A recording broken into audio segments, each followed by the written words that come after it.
dan anak-anak yang terkasih di dalam Kristus. Selamat pagi, berkah dalam. Bersama-sama kita mengetahui bahwa situasi saat ini tidak memungkinkan kita untuk bertemu di dalam pertemuan APP yang ketiga. Virus corona telah membuat kita harus menjaga jarak satu dan yang lainnya. Tetapi ini tidak membuat kita untuk menjauh satu sama lain di dalam pertemuan APP. Pertemuan APP yang ketiga akan kita lakukan dengan cara yang berbeda dari biasanya. Pertemuan ini akan kita lakukan dengan cara menggunakan media sosial yang sudah kita kenal. Marilah kita menggunakan media sosial ini untuk memuliakan karya Tuhan. Subtema di dalam pertemuan pertama adalah jalan pertobatan, membuka diri terhadap belas kasih Allah. Dalam pertemuan pertama, seluruh umat disadarkan kembali bahwa masa Prapaskah yang berlangsung selama 40 hari adalah kesempatan untuk membina pertobatan dengan semakin membuka diri terhadap rahmat belas kasih Allah. Dia lebih dulu mengasihi dan merengkuh kita, bahkan di saat kita sendiri menjauh darinya. Dengan kesadaran ini, setiap pribadi maupun kelompok diajak memanfaatkan 40 hari masa tobat ini dengan bertumbuh dalam kebajikan dan keutamaan hidup Kristiani. Pertemuan kedua, rahmat Tuhan cukup bagimu. Dalam pertemuan kedua, seluruh umat diajak untuk semakin peka mengenali rahmat Tuhan dan belajar bersyukur dan bersukacita sekalipun rahmat Tuhan dilimpahkan dalam pengalaman penderitaan, kesulitan maupun duka cita. Rahmat Tuhan selalu mencukupkan. Bapak, Ibu, Saudara-saudari dan anak-anak yang terkasih, dalam pertemuan ketiga ini seluruh umat diajak untuk menyadari perutusan mewartakan belas kasih Allah dan menjadi perpanjangan tangannya untuk menyampaikan berkat, menjadi penyembuh bagi yang sakit, penghibur bagi yang bersusah hati, penolong bagi yang menderita, dan meneguhkan bagi yang lemah. Dalam perutusan ini, umat diajak secara konkret untuk membangun keterbukaan satu sama lain, bertutur kata dan bersikap baik dan tulus, membiasakan diri membawa damai bagi yang lain, mengampuni dan merengkuh kerapuhan orang lain. Marilah kita memulai pertemuan APP yang ketiga ini. Dalam nama Bapa dan Putra dan Roh Kudus. Amin. Semoga rahmat Tuhan kita Yesus Kristus, cinta kasih Allah dan persekutuan Roh Kudus beserta kita sekarang dan selama-lamanya. Bapak, Ibu, dan saudara-saudari terkasih serta anak-anak, dalam pertemuan kali ini kita akan merenungkan rahmat keselamatan Tuhan yang hadir di dalam keluarga dan komunitas kita. Keluarga atau komunitas merupakan tempat di mana kita dapat mengalami perjumpaan dengan sesama dalam ikatan kasih, menemukan wajah kerahiman Allah yang menyapa kita melalui orang-orang terdekat di sekitar kita. Meskipun demikian, tidak mudah bagi kita untuk melihat bagaimana Allah yang hadir di tengah keluarga dan komunitas kita. Terkadang kita dibutakan dengan berbagai macam kepentingan, keinginan, dan kesenangan yang ternyata tidak menuntun kita untuk berjumpa dengan Allah.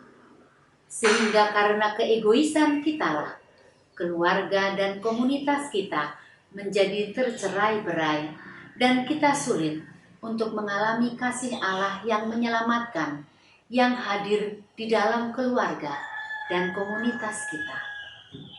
Padahal sejatinya, keluarga maupun komunitas adalah tempat yang paling penting, di mana kasih Allah yang menyelamatkan hadir begitu dekat dengan diri kita. Karena itulah, mari kita bersama-sama kembali melihat, mensyukuri, dan menghidupi rahmat kasih Allah yang menyelamatkan, yang selalu hadir di dalam keluarga dan komunitas kita. Untuk itu, marilah kita serukan seruan tobat kita. Tuhan Yesus Kristus, Engkaulah sumber keselamatan sejati yang datang dari Allah. Tuhan, kasihanilah kami. Tuhan, kasihanilah kami. Engkau menguatkan kami dan melindungi kami terhadap yang jahat. Kristus, kasihanilah kami.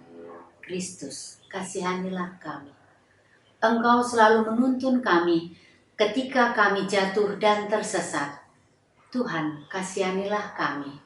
Tuhan, kasihanilah kami. Semoga Allah yang Maha Kuasa mengasihani kita, mengampuni dosa kita, dan menghantar kita ke hidup yang kekal. Amin. Marilah kita sekarang mendengarkan bacaan kitab suci. Inilah Injil Tuhan kita Yesus Kristus menurut Lukas. Dimuliakanlah Tuhan. Pada suatu hari, Yesus menyampaikan perumpamaan ini. Ada seorang mempunyai 2 anak laki-laki. Kata yang bungsu kepada ayahnya, "Bapa, berikanlah kepadaku bagian harta milik kita yang menjadi hakku." Lalu ayahnya membagi-bagikan harta kekayaan itu di antara mereka. Beberapa hari kemudian, anak bungsu itu menjual seluruh bagiannya itu, lalu pergi ke negeri yang jauh.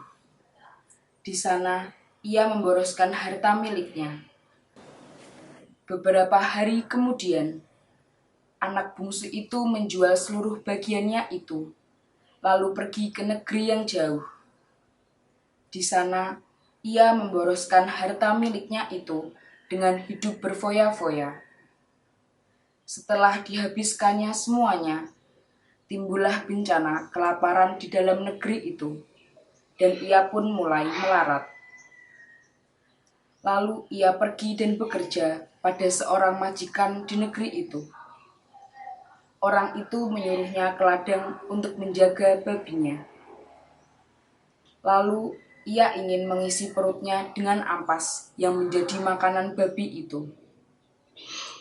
Tetapi tidak seorang pun yang memberikannya kepadanya. Lalu ia menyadari keadaannya. Katanya, "Betapa banyaknya orang upahan Bapakku yang berlimpah-limpah makanannya.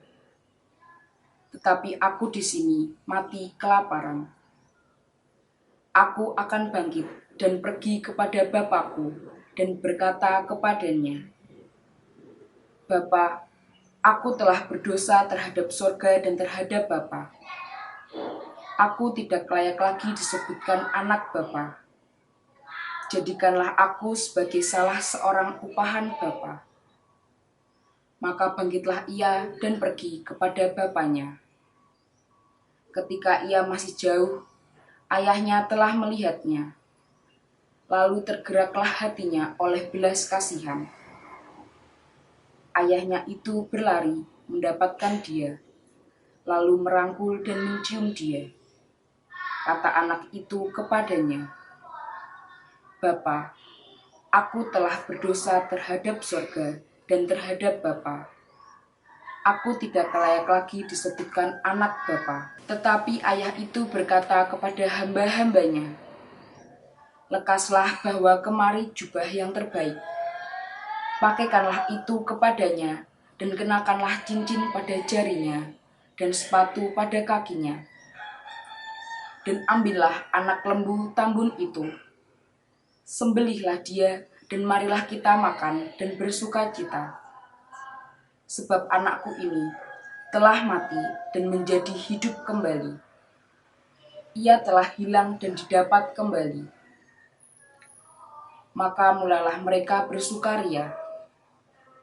Tetapi anaknya yang sulung berada di ladang, dan ketika ia pulang dan dekat ke rumah, ia mendengar bunyi seruling dan nyanyian tari-tarian. Lalu ia memanggil salah seorang hamba dan bertanya kepadanya, apa arti semuanya itu. Jawab hamba itu, adikmu telah kembali dan ayahmu telah menyembelih anak lembu tambun.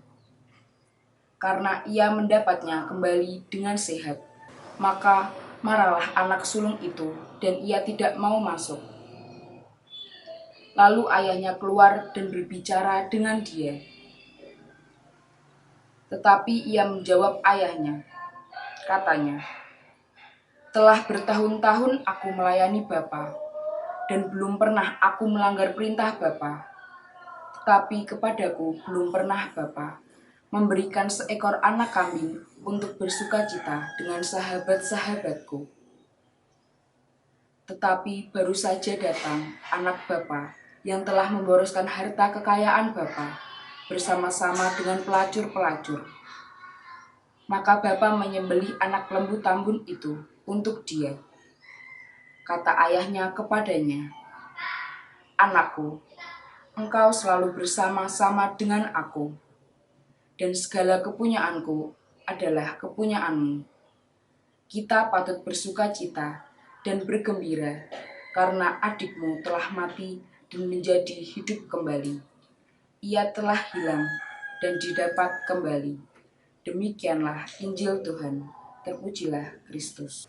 Bapak, Ibu, saudara-saudari, dan anak-anak yang terkasih di dalam Kristus, baru saja kita mendengarkan bacaan Injil yang diambil dari kitab Lukas pasal 15 ayat 11 sampai 32. Ada beberapa gagasan pokok permenungan yang dapat digali dari kitab suci yang baru saja dibacakan. Kekayaan yang diminta si bungsu merupakan bagian dari kekayaan keluarganya. Tentu saja, meminta bagian atas harta kekayaan keluarga adalah hal yang wajar. Akan tetapi, apa yang dilakukan si anak bungsu ini bukanlah hal yang tepat. Mengapa demikian? Pertama, keluarga tersebut masih memiliki kepala keluarga, yakni bapak dari kedua anak tersebut, yang bahkan masih sanggup untuk mendampingi dan memimpin keluarga tersebut. Kedua, harta kekayaan yang didapatkan oleh si anak bungsu tersebut hanya dihabiskan untuk berfoya-foya saja.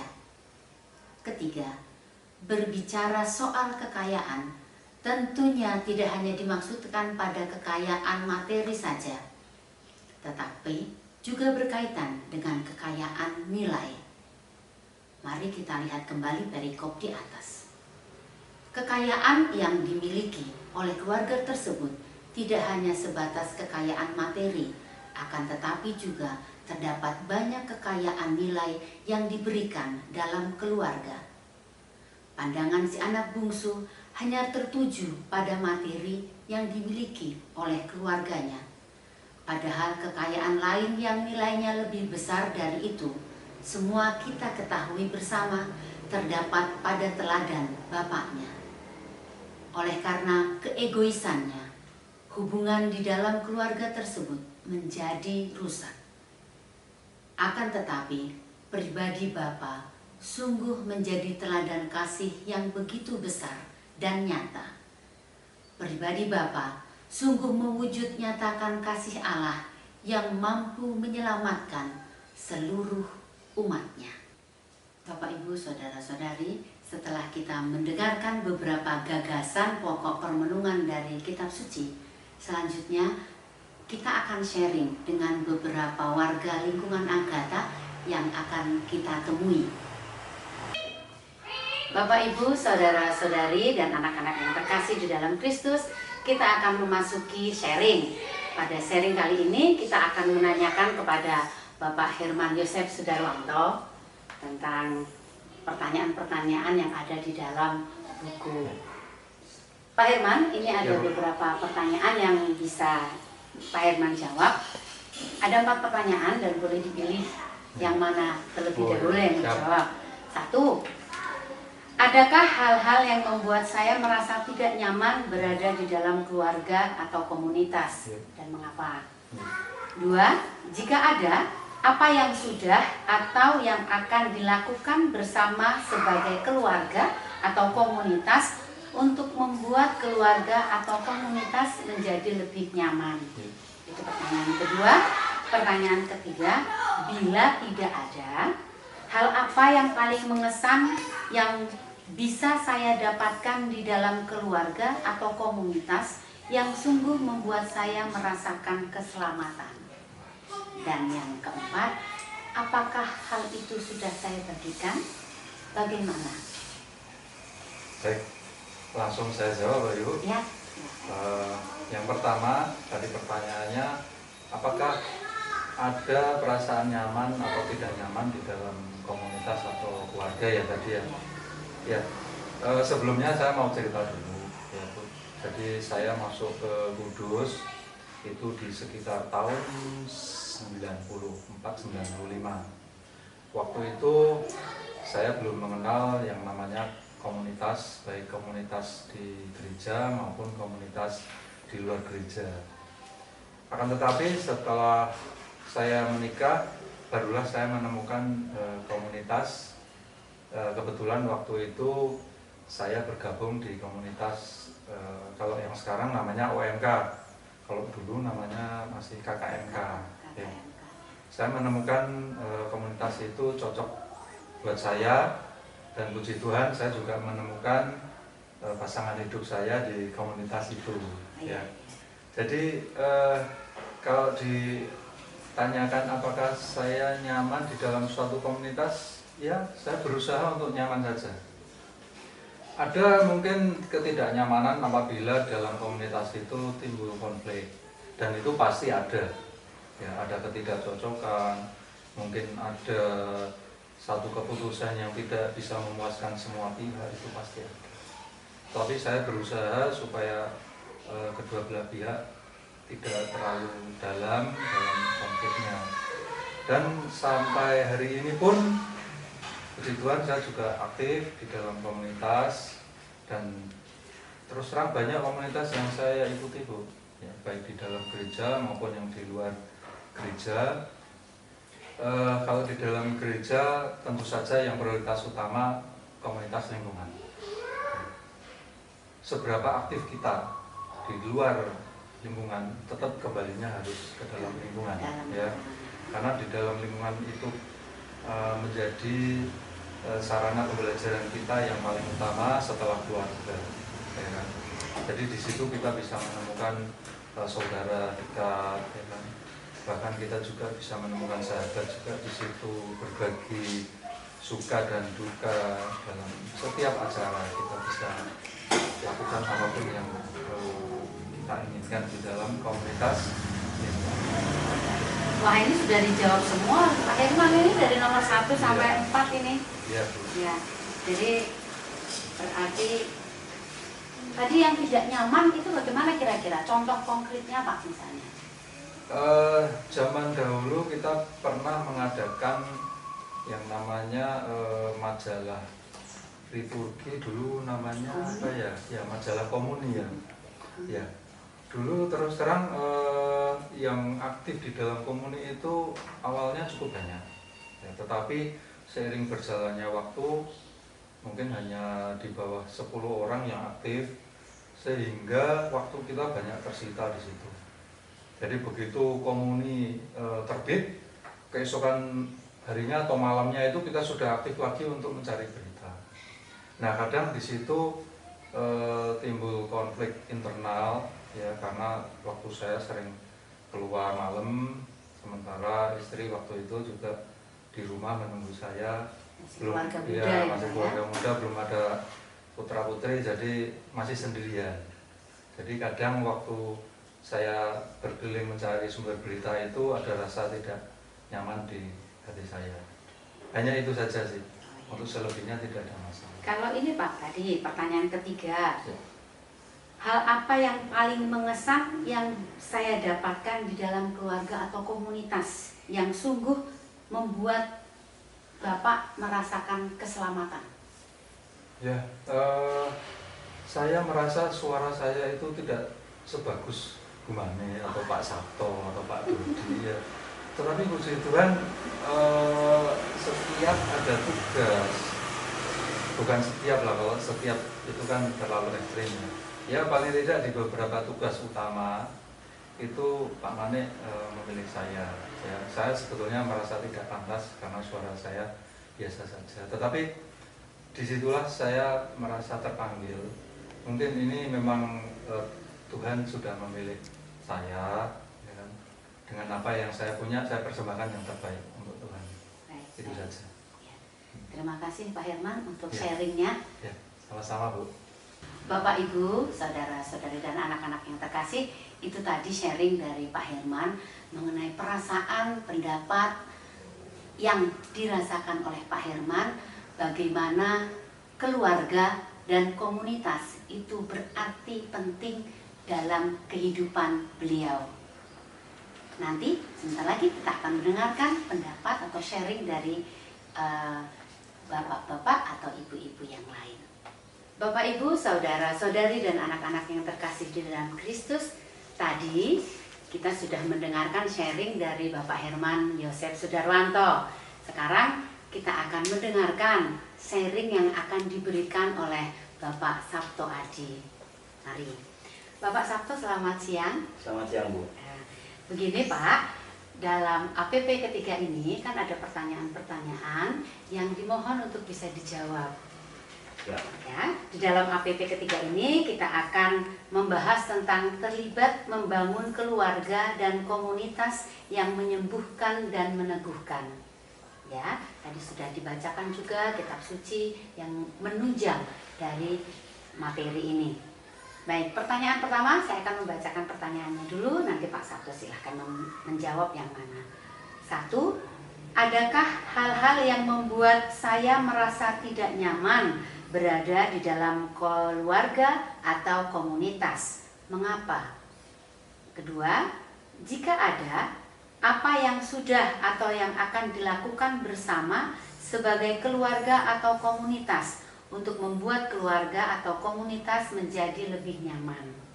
Pertanyaan ketiga, jika tidak ada, hal apa yang paling mengesan yang saya dapatkan di dalam keluarga atau komunitas yang sungguh membuat saya merasakan keselamatan? Pertanyaan keempat, sudahkah hal tersebut saya bagikan? Bagaimana? Nah, itu pertanyaannya. Mungkin pertanyaan pertama dulu ya Pak. Saya ingatkan, adakah hal-hal yang membuat saya merasa tidak nyaman berada di dalam keluarga atau komunitas? Mengapa? Baik, saya coba jawab. Kita sebagai pribadi di dalam keluarga maupun di dalam komunitas, saya pikir selalu ada perbedaan meskipun kita ada di dalam satu keluarga. Apalagi ya kalau kita berada di dalam satu komunitas yang orangnya lebih banyak. Bahkan dalam satu keluarga, hidup bersama dalam satu rumah. Terkadang kita bersama tetapi tidak bisa sejalan. Apalagi kalau kita di dalam satu komunitas yang lebih besar, pasti ada banyak pemikiran, ada banyak gagasan, ada banyak kepentingan yang membuat banyak perbedaan, sehingga kadang ketidaknyamanan itu pasti ada. Contoh konkretnya mungkin gampang. Baik, mungkin contoh yang paling aktual adalah pelaksanaan APP yang ketiga pada saat ini. Mungkin dalam satu komunitas di lingkungan kita ada yang beranggapan oke, APP ditunda saja atau ditiadakan saja, atau mungkin ditulis saja di dalam grup WA. Tapi dengan niat yang baik kita semua berdiskusi sehingga bersepakat untuk membuat APP ketiga ini dalam bentuk video supaya bisa kita bagikan. Itu salah satu contoh perbedaan yang kemudian akhirnya mendapatkan sebuah penyelesaian. Oh iya, bagus sekali Pak. Terima kasih Pak. Kemudian pertanyaan kedua, bisa ya Pak? Dijawab ya Pak. Jika ada, apa yang sudah atau yang akan dilakukan bersama sebagai keluarga atau komunitas untuk membuat keluarga dan komunitas menjadi lebih nyaman? Baik, ketidaknyamanan awalnya adalah pasti karena ketidaksesuaian atau perbedaan pendapat ataupun tujuan, sehingga cara yang perlu kita tempuh adalah menyamakan baik itu menyamakan persepsi, menyamakan tujuan, ataupun menyamakan langkah. Untuk mengatasi ketidaknyamanan di dalam keluarga maupun komunitas, yang utama adalah dengan komunikasi, supaya kita bisa menyamakan persepsi, menyamakan tujuan, sehingga kita bisa menyamakan langkah. Saya pikir itu cara yang harus kita tempuh. Terima kasih Pak Sabto atas sharingnya. Demikian Bapak, Ibu, Saudara-saudari, dan anak-anak yang terkasih dalam Kristus, sharing dari Pak Sabto. Kita akan mendengarkan sharing dari orang lain ya. Bapak, Ibu, Saudara-saudari, dan anak-anak yang terkasih di dalam Kristus, tadi kita sudah mendengarkan beberapa sharing. Sekarang kita akan mendengarkan sharing dari seorang ibu yang juga tokoh di dalam lingkungan kita, yaitu Ibu Alwis. Mari kita dengarkan bagaimana pendapat Ibu Alwis. Selamat siang Ibu. Selamat siang Ibu. Ya, terima kasih. Kita akan membahas tentang pertanyaan-pertanyaan yang ada di dalam APP ketiga. Nah, mohon bisa bersharing atau menyaringkan apa yang Ibu rasakan ketika sebagai seorang ibu dan ketua paguyuban ibu-ibu. Adakah hal-hal yang membuat tidak nyaman ketika berada dalam paguyuban ibu-ibu? Kita sempitkan ke paguyuban ibu-ibu ya. Tadi bapak-bapak sudah menjawab tentang di lingkungan dan komunitas. Jadi kami ingin menanyakan kepada Ibu Alwis, bagaimana? Apakah ada yang tidak nyaman di dalam kehidupan paguyuban? Kalau di dalam paguyuban memang masih ada, karena di dalam paguyuban itu yang masih mengganjal. Jadi kita belum bisa melibatkan seluruh anggota untuk terlibat dalam semua kegiatan paguyuban. Jadi masih ada yang Masih ada. Lalu apa yang dilakukan untuk membuat ketidaknyamanan ini menjadi diminimalisir? Gitu. selama ini kita upayakan dengan membuat tugas bergilir. Jadi supaya baik yang aktif maupun tidak aktif itu bisa terlibat. Jadi kita jadwalkan bergilir semua mendapat tugas. Tugas apa ya, Bu? Misalnya tugas membaca kitab suci, mengisi doa ujuk, pendidikan praktis untuk mengisi pengetahuan tentang di dalam keluarga, entah itu pengetahuan umum atau bentuk misalnya rumah tangga, misalnya memasak. Terus kalau kita melibatkannya dengan cara ya didekati, terus kalau memang tidak bisa mandiri melakukan sendiri ya diberi contoh. Misalnya untuk doa ujub yang mungkin dibuatkan contoh doa ujub. Kalau misalnya untuk pengetahuan umum ya mungkin diambilkan dari Google. Dia hanya tugas untuk memfotokopi dan membagikan, misalnya seperti itu. Baik, terima kasih Ibu Alwis untuk sharingnya. Nanti mungkin kami bisa menanyakan lagi, ya. Bapak, Ibu, saudara-saudari dan anak-anak yang terkasih di dalam Kristus, tadi kita sudah mendengarkan beberapa sharing dari Bapak dan Ibu dari lingkungan Agatha. Mereka sudah membagikan pengalamannya. Sekarang kita akan mendengarkan sharing dari Bapak Andreas Sarwoji. Selamat siang, Pak Andreas. Selamat siang, Bu. Ya. Pak Andreas, bagaimana sharing jenengan deh? Kita mau menanyakan kepada Pak Andreas, apa yang bisa Bapak bagikan dalam pertanyaan-pertanyaan APP yang ketiga ini. Akan saya bacakan dulu ya, Pak.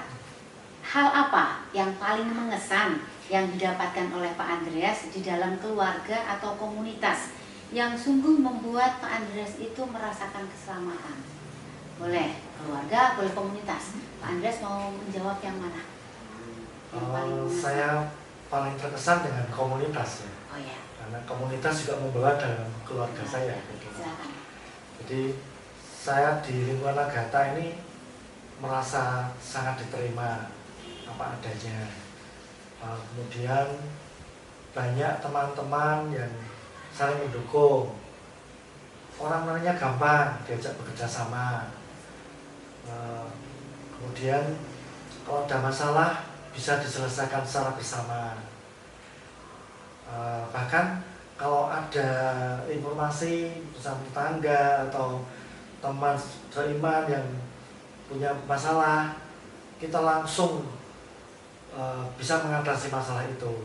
Jadi saya merasa sangat nyaman sekali di lingkungan ini. Baik, apakah itu sungguh membuat Pak Andreas merasakan keselamatan? Oh tentu, karena dari tahun ke tahun keluarga saya juga tidak langsung serta-merta senyaman sekarang. Saya dulu juga pernah jatuh, secara ekonomi saya pernah jatuh. Kemudian waktu itu ketua lingkungannya Pak Dodi, ya, saya membuat usaha, pernah uang saya itu dibawa lari sama orang. Waduh gimana ini? Nah, terus saya datang ke Pak Dodi sebagai ketua lingkungan, minta tanda tangan, minta bantuan dari PSE, di sana dapat bantuan. Kemudian ya syukurlah usaha saya bisa berjalan kembali, uang bisa saya kembalikan ke PSE, kemudian saya bisa selamat sampai sekarang. Berarti Pak Andreas merasakan bahwa komunitas lingkungan itu sangat meneguhkan dan memberi keselamatan dalam kehidupan Pak Andreas dan keluarga. Sangat, ya. Baik, terima kasih Pak Andreas. Terima kasih. Demikian Bapak, Ibu, Saudara-saudari dan anak-anak yang terkasih, Pak Andreas sudah berbagi cerita tentang pengalamannya bahwa menjadi bagian dari lingkungan itu adalah juga membawa keselamatan bagi dirinya dan juga bagi keluarganya. Bapak, Ibu, Saudara-saudari dan anak-anak yang terkasih di dalam Kristus, kita akan melanjutkan sharing kita dalam pertemuan APP yang ketiga ini dengan mendengarkan sharing dari Bapak Ketua Lingkungan kita saat ini. Selamat siang Bapak Edi. Selamat siang Bu Berkah Laura. dalam. Berkah dalam. Terima kasih. Pak Edi, di dalam APP ketiga kita ini kan memiliki tema terlibat membangun keluarga dan komunitas yang menyembuhkan dan meneguhkan. Ada beberapa pertanyaan yang diminta untuk di-sharingkan. Saya bacakan ya Pak. Baik, Satu, Bu. adakah hal-hal yang membuat saya merasa tidak nyaman berada dalam keluarga atau komunitas? Mengapa? Jika ada, apa yang sudah atau akan dilakukan bersama sebagai keluarga atau komunitas untuk membuat keluarga atau komunitas menjadi lebih nyaman? Kalau tidak ada, apa yang paling mengesan yang didapat di dalam keluarga atau komunitas yang sungguh membuat merasakan keselamatan? Gitu. Pak Edi mungkin bisa menjelaskan dari satu atau yang ketiga. Silakan Pak. Baik, Bu Mane.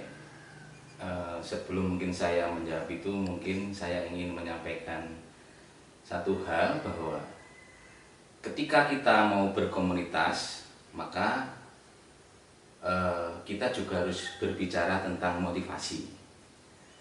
Karena apa? Ketika kita berkomunitas tetapi motivasinya tidak mendalam, maka komunitas itu akan cepat tidak tahan lama ketika ada hal-hal yang tidak sesuai dengan apa yang kita harapkan. Maksud saya seperti ini. Jadi ketika kita berkomunitas, maka motivasi itu harus dari dalam. Ibarat seperti ini. Ketika kita menggali sebuah tanah, semakin kita menggali semakin dalam, maka air akan mendapatkan air yang semakin jernih. Motivasi dalam berkomunitas juga harus seperti itu. Ketika kita bermotivasi dalam komunitas, maka motivasi itu harus dari dalam. Sehingga ketika kita menemui hal-hal yang tidak sesuai dengan harapan kita akan tetap berkomunitas. Itu yang pertama perlu saya sampaikan. Yang kedua, Ini mungkin yang sering terjadi juga di dalam berkomunitas, maka perlu juga saya sampaikan. Orang yang bahagia adalah orang yang tidak mudah tersakiti, itu satu. Tetapi orang yang menderita adalah orang yang mudah tersakiti. Saya kasih contoh seperti ini. Ketika kita makan, misalnya tersakiti dengan makanan misalnya. Ketika kita makan kok terlalu asin, maka kalau orang itu mudah tersakiti, maka dia akan mengatakan, wah kok asin banget tuh makanan ini. Itu adalah orang yang mudah tersakiti. Itu contoh saja, contoh makanan, belum contoh-contoh yang lain. Tapi orang yang tidak mudah tersakiti adalah selalu punya alternatif. Oh, makanannya kok asin. Oh, nikmati saja makanan ini dengan daripada tidak ada makanan.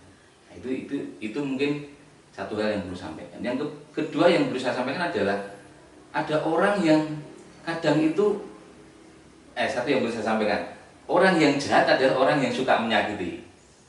Tetapi ada orang yang tidak merasa menyakiti.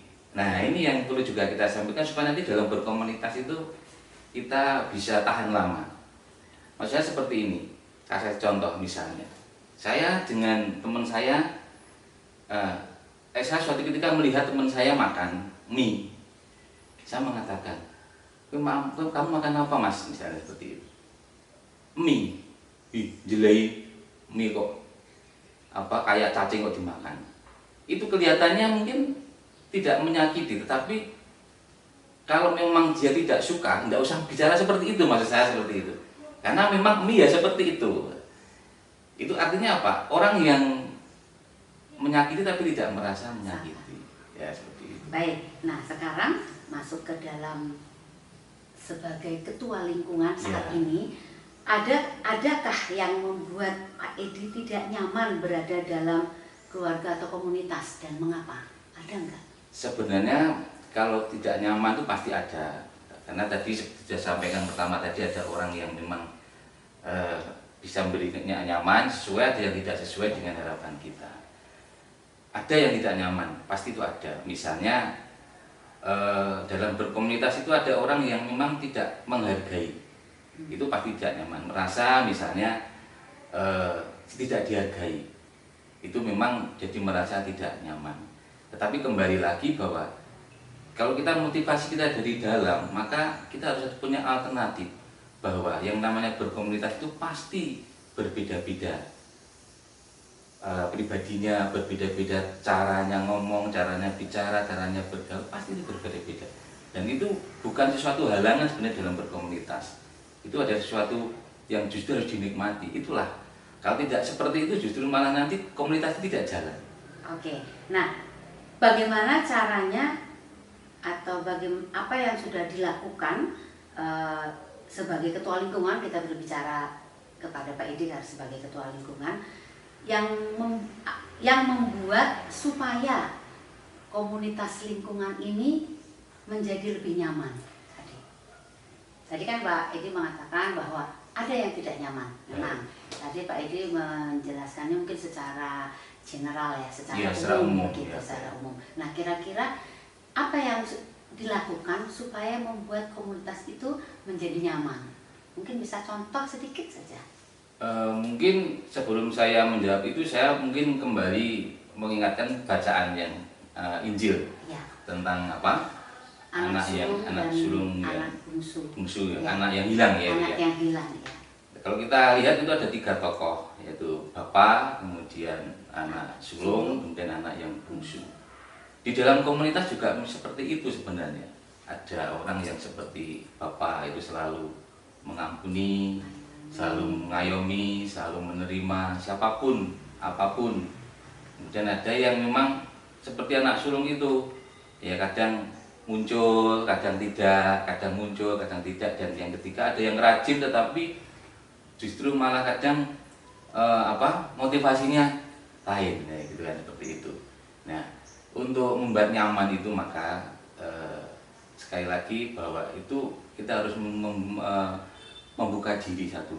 Yang pertama membuka diri bahwa mari kalau kita berkomunitas, yang pertama adalah pahami bahwa inilah hidup berkomunitas tidak mungkin sama, itu satu. Yang kedua, bermotivasilah dari dalam berkomunitas sehingga tidak cepat pudar, tidak cepat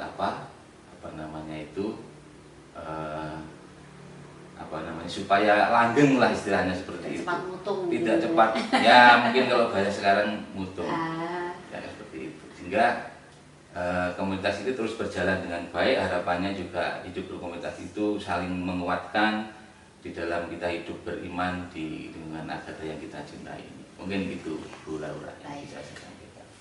Terima kasih Pak Edi untuk sharingnya. Demikian Bapak Ibu sharing dari Bapak Ketua Lingkungan kita bahwa di dalam komunitas itu memang tidak mudah untuk saling berkomunikasi. Tetapi inti dari komunitas yang langgeng ya Pak tadi adalah komunikasi. Komunikasi ya. Semua orang harus bisa memahami bahwa setiap orang memiliki kepribadian yang berbeda. Jadi mungkin kesimpulannya harus bisa saling memahami satu sama lain supaya bisa komunitas itu menjadi langgeng gitu ya Pak. Marilah kita lakukan itu untuk lingkungan kita agar lingkungan kita selalu guyup, selalu rukun dan juga selalu langgeng. Bapak, Ibu, saudara-saudari dan anak-anak yang terkasih di dalam Kristus, kita telah menyelesaikan pertemuan APP ketiga ini melalui media sosial. Saat ini memang kita belum bisa bertemu dan bertatap muka secara langsung. Oleh karena itu, marilah kita saling mendoakan satu sama lain. Kita berharap bahwa pandemi virus COVID-19 ini segera berlalu dan kita bisa bertemu dan bertatap muka kembali. Tuhan memberkati. Bapak, Ibu, saudara-saudari dan anak-anak yang terkasih di dalam Kristus, pertemuan APP ketiga kita sudah selesai. Marilah kita mohon berkat Tuhan. Tuhan beserta kita sekarang dan selama-lamanya. Semoga kita sekalian, teristimewa umat di lingkungan Agatha, Santo Yohanes Evangelista, dibimbing, dilindungi, dan diberkati oleh Allah yang Maha Kuasa, dalam nama Bapa dan Putra dan Roh Kudus. Amin.